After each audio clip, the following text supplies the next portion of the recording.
Australia in the 1950s was car-mad, post-war prosperity. New money, new roads, new dreams. Every bloke wanted a set of wheels parked in the driveway, something shiny, something powerful, something to make the neighbors jealous, and the car companies knew it. So they sold Australians whatever they could cobble together. Outdated American hand-me-downs, tiny European microcars. Underpowered British oddities and dressed them up with chrome, fins, and marketing copy that promised the world. Most of them delivered absolutely nothing of the sort. Today, we're counting down 5 of the most spectacular automotive disasters ever unleashed on the Australian public during the 1950s. Cars so misguided, so badly conceived, or so catastrophically wrong for. This country that history has done its best to forget them. Let's make sure it doesn't. Number 5. The Triumph Mayflower 1950-1953. Let's start with a car that had one of the most delusional marketing strategies in automotive history. The Triumph Mayflower was a tiny British saloon, a 1,247cc side valve engine, 3-speed gearbox, and a body styled to look like a shrunken Rolls-Royce. The Brits called it razor-edge styling. Australians called it other things entirely. The idea behind the Mayflower was breathtakingly arrogant. Standard Triumph's boss, Sir John Black, genuinely believed he could sell this stubby little car to Americans and Australians as a luxury vehicle. He named it the Mayflower after the ship that carried the Pilgrim Fathers to the New World because he was convinced Standard Triumph was about to colonize the global car market.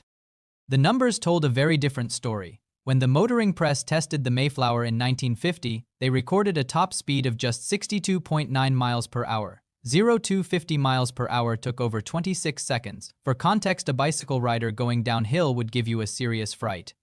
The 3-speed gearbox had such a massive gap between first and second gear that drivers described it as nearly undrivable in traffic. The tiny engine had to work so hard that premature wear, oil burning, worn bores, blue smoke from the exhaust was a known and documented problem. In America, the car was a disaster. Only 510 Mayflowers were ever sold in the United States. At roughly the same price as a full-size Chevrolet, Americans took one look and kept walking. Australia became the dumping ground. Around half of the entire global production run of just 34,000 vehicles ended up in Commonwealth countries, with Australia taking a significant share. Standard Triumph's local subsidiary in Port Melbourne even assembled a uniquely Australian variant, a Mayflower ute, of which approximately 150 were built. Think about that for a moment. Someone looked at this underpowered, overpriced, razor-edged British toy car, a vehicle that couldn't crack 65 miles per hour on a flat road, and thought, what this country really needs is a ute version. By 1953, the Mayflower was dead. Standard Triumph quietly replaced it. The razor edge never flowered. The name, the concept, and most of the cars vanished. Only a handful survive worldwide today, which tells you everything about how fondly Australians remembered them. Number 4. The Standard Vanguard 1950-1958. Now, the Standard Vanguard is a complicated case because it wasn't a bad car by global standards. In fact, in Europe, it's old respectably. In West Germany in 1950, it was the 3rd most popular imported car on the market. But Australia was a completely different proposition, and that's exactly where the Vanguard fell apart. The Vanguard arrived in Australia during the early 1950s with a 2,088 cc's 4-cylinder engine producing 68 horsepower. It was marketed heavily on durability and in European conditions. That was a reasonable claim. Standard Triumph went specifically after the Australian market because they knew cars were in short supply and buyers were desperate. What they didn't fully account for was that Australia isn't Europe. Australian roads in the 1950s were punishing. Heat, dust, corrugated outback tracks, and vast distances between towns. Conditions the Vanguard had never been designed for. The rear seat sat directly over the rear axle, meaning passengers copped every bump and corrugation through their spine. A complaint documented by Australian owners of the era. The underbelly was vulnerable. The suspension was tuned for smooth English roads, not the kind of corrugated dirt that could rattle a car apart. Perhaps most damaging of all, the Vanguard's single reel strength, reliability, was being undercut by Holden. General Motors' Holden had achieved a staggering 50% market share in Australia by the late 1950s. Holden understood what Australians needed. The Vanguard, for all its theoretical toughness, was an imported car built by people who had never driven across the Nullarbor. The Phase 3 Vanguard, introduced in 1955, added fins to the rear. A desperate attempt to look modern in the era of American-influenced styling. It looked like exactly what it was, a conservative British family car wearing a costume it had unturned. By the time the Vanguard was discontinued in Australia, Holden had moved on. Ford had moved on. Japan was about to arrive. The standard vanguard was a car out of time, out of place, and in the Australian heat increasingly out of its depth. Number 3, the Gogmomobile Dart 1958-1961. Right. Now we're getting into genuinely strange territory. The Gogmomobile was a West German microcar built by Hans Glaskum in Bavaria, powered by an air-cooled two-stroke twin-cylinder engine displacing all of 300 cc's. That is roughly the engine you'd find in a decent lawnmower today. In the Dart variant, that tiny motor produced somewhere around 18 horsepower and could push the car to approximately 60 miles per hour, assuming you had a long enough runway and weren't going uphill. Now, someone brought this car to Australia. Bill Buckle, a Sydney car dealer and entrepreneur, struck a deal with Hans Glass to import Gogmomobile rolling chassis into Australia.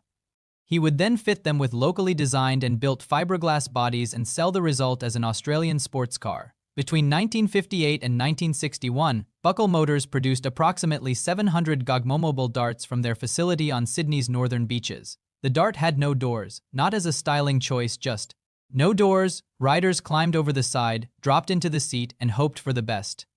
The windscreen was repurposed from a Renault Dauphine. The soft top and removable side curtains were described charitably as barely weatherproof in Australian summer heat. In a Queensland thunderstorm? In Sydney peak hour traffic? The two-stroke engine required the driver to pre-mix fuel and oil, something European microcar owners were accustomed to, but Australian buyers largely were not.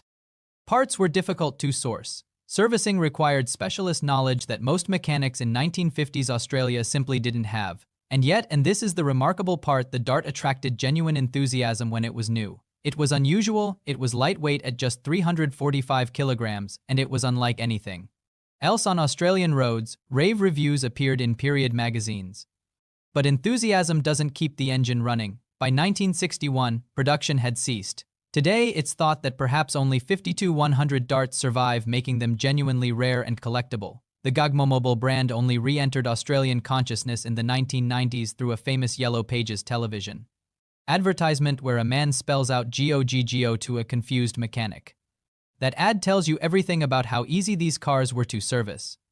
Number 2, the Chrysler Royal 1957-1963. The Chrysler Royal was created when Chrysler Australia's sales dropped sharply in the 1950s. Instead of importing new models, they built their own car using an older 1954 Plymouth body with updated styling. It launched in 1957 with outdated engineering, including an old side valve engine. The design looked impressive but had issues, like a complex grille and problematic rear glass. Later versions added awkward tailfins. Despite its flaws, it was used by taxi drivers, rural buyers, police, and ambulance services. However, sales remained very low compared to competitors like Holden. By the early 1960s, the Royal was outdated and discontinued in 1963. Chrysler's recovery came later with the Valiant. Number 1, the Buckle GT 1957-1959. The Buckle GT was an early attempt by Bill Buckle to build an Australian sports car using Ford mechanical parts and a lightweight fiberglass body. Only 20 cars were made between 1957 and 1959. While the idea was promising, the car suffered from poor build consistency, limited support, and strong competition from imported brands. The project was abandoned after 2 years, and Buckle moved on to the Gogmomobile Dart. Today, the Buckle GT is extremely rare and remembered as Australia's first serious but unsuccessful attempt at a homegrown sports car.